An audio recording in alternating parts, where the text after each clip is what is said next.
الحديث المسلسل بالمصافحة.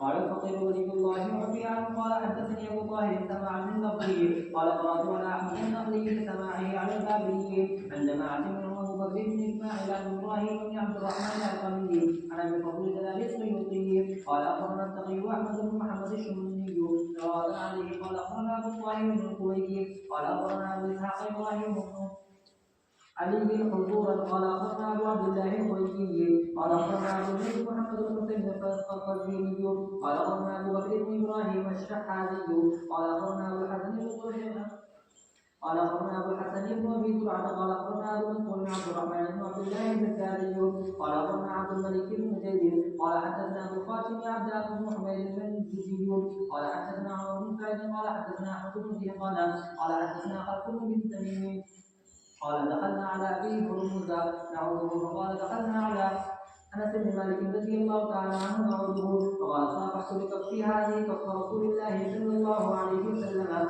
فقال مسحت خلفا ولا حريرة إلى من كفه صلى الله عليه وسلم قال أبو هرمز فقلنا لأنس بن مالك رضي الله تعالى عنه صافحنا بالكف التي صافحت بها رسول الله صلى الله عليه وسلم فصافحنا قال خلف قلنا لأبي هرمز صافحنا بالكف التي صافحت بها أنس فصافحنا قال أحمد بن دهقان قلنا لخلف صافحنا بالكف التي صافحت بها لا هرمز فصافحنا قال عمر بن سعيد قلنا لأحمد بن دهقان صافحنا بالكف التي صافحت بها خلف بن تميم فصافحنا قال عبدان قلنا لعمر بن سعيد صافحنا بالكف التي صافحت بها أحمد بن دهقان فصافحنا قال عبد الملك قلنا لعبدان صافحنا بالكف التي صافحت بها عمر بن سعيد فصافحنا قال ابو منصور قلت لعبد الملك صافحنا بالكف التي صافحت بها عبدان فصافحنا وقال ابو الحسن بن ابي زرعه قلت لابي منصور صافحنا بالكف التي صافحت بها عبد الملك فصافحنا قال ابو بكر الشحاذي قلت لابي الحسن صافحني بالكف التي صافحت بها ابا منصور فصافحني